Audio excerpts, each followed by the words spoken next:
Om Swastiastu. Hai teman-teman, perkenalkan nama saya Nilo Cantika Arya Putri. Saya dari SDN 1 Gegelang. Saya akan mewakili sekolah ini untuk bercerita dongeng yang berjudul Timun Mas. Pada suatu ketika di sebuah desa hiduplah perempuan janda yang sudah renta bernama Mbok Sarni. Ia hidup sebatang kara. Ia telah lama ditinggal oleh suaminya dan tidak memiliki seorang anak. Pada kenyataannya, ia sangat menginginkan kehadiran seorang anak agar bisa menemani keseharian dalam hidupnya dan membantunya bekerja. Ketika sore menjelang, Mbok Sarni pergi menuju hutan untuk mencari kayu bakar yang akan ia jual dan ia pakai untuk kebutuhan memasak. Di tengah perjalanan, Mbok Sarni terkejut bertemu raksasa yang buruk rupa. Ukuran tubuhnya begitu besar dan juga menyeramkan. Lalu raksasa itu bertanya kepada Mbok Sarni, perempuan tua, hendak kemana kamu? Tanya raksasa. Maafkan aku Tuan, jika mengganggumu. Aku hanya ingin mencari kayu bakar yang hanya aku jual dan sisanya ku gunakan sendiri. Jawab Mbok Sarni. Wah, ha, ha, ha, ha. Jawaban Mbok Sarni mengundang tawa si raksasa besar itu. Lalu si raksasa besar itu berkata kepada Mbok Sarni, kamu boleh saja pergi dari sini asalkan kamu berikan satu anak manusia untuk kujadikan makananku. Kata raksasa, aku hidup sebatang kara Tuan dan tak memiliki seorang anak pun. Jawab Mbok Sarni. Beberapa waktu pun berlalu mengiringi obrolan ringan mereka. Mbok Sarni mengatakan bahwa dirinya tidak memiliki seorang anak. Lalu si raksasa memberikan benda aneh yang berupa biji mentimun kepada Mbok Sarni.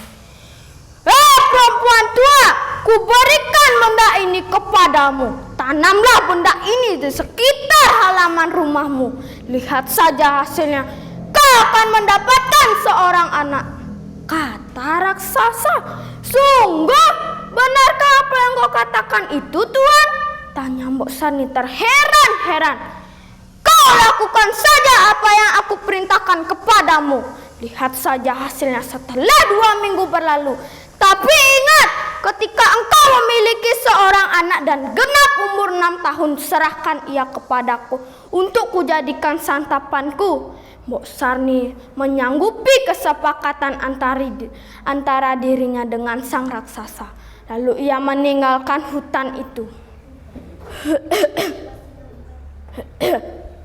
2 minggu berlalu. Setelah Mbok Sarni melaksanakan perintah dari raksasa, mentimun yang ia tanam telah berbuah begitu lebatnya. Di antara mentimun-mentimun itu terdapat sebuah mentimun yang sangat besar, melebihi ukuran mentimun yang lainnya. Karena penasaran, Mbok Sarni memetik buah mentimun yang ukurannya lebih besar. Setelah ia membelahnya, ternyata berisikan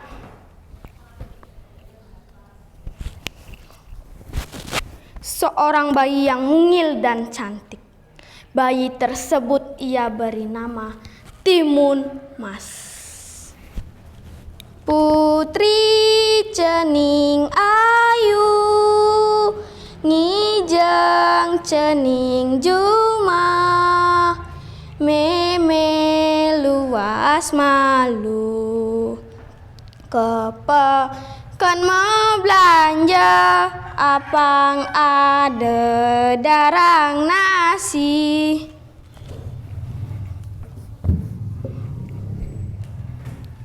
Waktu pun berlalu dan perkembangan Timun Mas semakin terlihat. Ia semakin berkembang dan tumbuh besar. Mbok Sarni sangat gembira gembira dengan kehadiran Timun Mas. Kini ia tidak sendirian lagi karena ia telah memiliki seorang anak. Timun Mas begitu rajin dalam membantu urusan pekerjaan Mbok Sarni.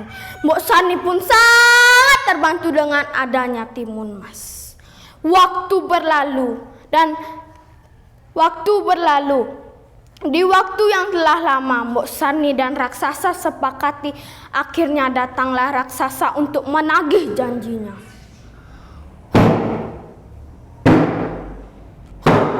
Mbok Sarni ketakutan.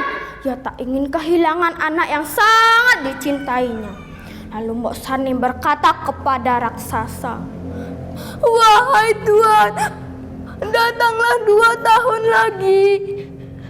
Niscaya anak ini akan tumbuh besar dan semakin enak untuk kau makan." Sang raksasa menyetujuinya dan akhirnya pergi meninggalkan Mbok Sarni dan Timun Mas. 2 tahun berlalu dan ketakutan Mbok Sarni semakin menjadi.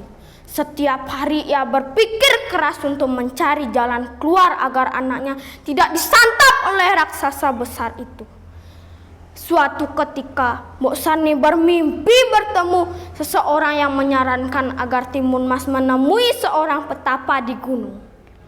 Keesokan paginya, Mbok Sarni meminta kepada Timun Mas untuk melakukan hal yang dimimpikan Mbok Sarni. Timun Mas pun menyanggupi. Setelah tiba di kaki gunung, Timun Mas bertemu dengan pertapa dan selanjutnya ia menyampaikan maksud kedatangannya kemari kepada sang pertapa. "Wahai sang pertapa, maksud kedatangan saya kemari kepada sang pertapa meminta bantuan agar saya bisa lolos dari raksasa besar itu. Saya tidak mau pisah oleh ibu saya." Dan sang raksasa memberikan 3 buah bungkusan kecil yang berisi jarum, garam, dan terasi. "Hei Timun Mas, kuberikan benda ini kepadamu. Lemparlah benda ini kepada raksasa. Yang pertama, lemparlah jarum ini kepada raksasa. Yang kedua, lemparlah garam ini kepada raksasa. Yang terakhir, lemparlah terasi ini kepada raksasa. Kamu tidak usah takut lagi." Timun Mas pun menyanggupi dan Timun Mas kembali ke rumah Mbok Sarni dengan perasaan yang tenang.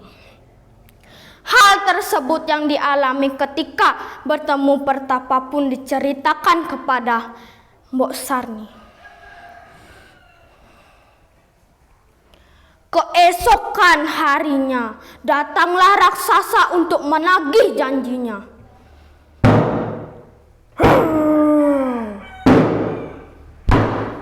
"Hei perempuan tua, mana anak itu? Penuhi janjimu. Aku sudah tak tahan untuk kujadikan santapanku," kata raksasa. Aku mohon Tuan, janganlah kau ambil anakku.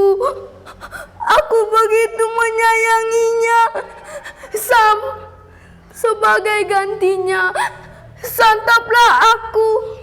Raksasa tersebut menolak dan kembali marah-marah. "Mana anak itu? Hei perempuan tua!"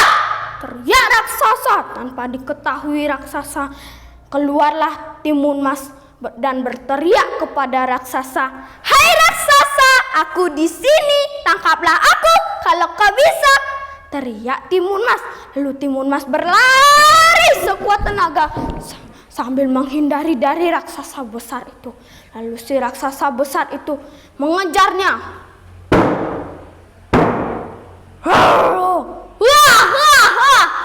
Timun Mas tetap berlari sekuat tenaga sambil melemparkan kantong pemberian dari pertapa.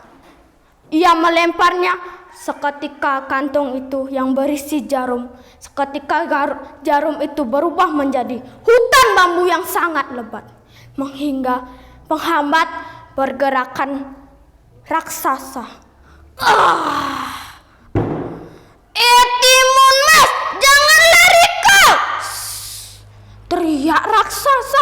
Timun Mas tetap berlari sekuat tenaga sambil melemparkan kantong yang berikutnya yang berisi garam.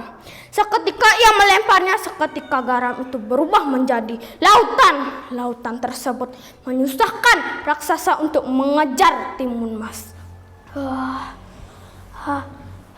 Timun Mas, jangan lari kau. Sebentar lagi kau akan menjadi santapanku. Timun Mas pun berdoa kepada Sang Yang Widi. Ya Tuhan, semoga kantong terakhir ini bisa meloloskan saya dari raksasa besar itu. Saya tidak mau disantap oleh raksasa besar itu.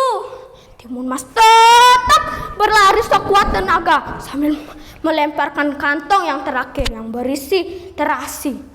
Seketika ia melemparnya, seketika terasi itu berubah menjadi lautan lumpur yang mendidih dan panas. Lalu raksasa itu terjebak ke dalamnya dan akhirnya mati. Timun Mas. Akhirnya Timun Mas berhasil lolos dari raksasa besar itu dan mengucapkan syukur yang sedalam-dalamnya kepada Tuhan yang Maha Esa. Akhirnya Timun Mas kembali ke rumah Mbok Sani dengan perasaan bahagia. Baik teman-teman, itulah cerita saya. Saya tutup dengan para mesanti. Om Santi Santi Santi. Om.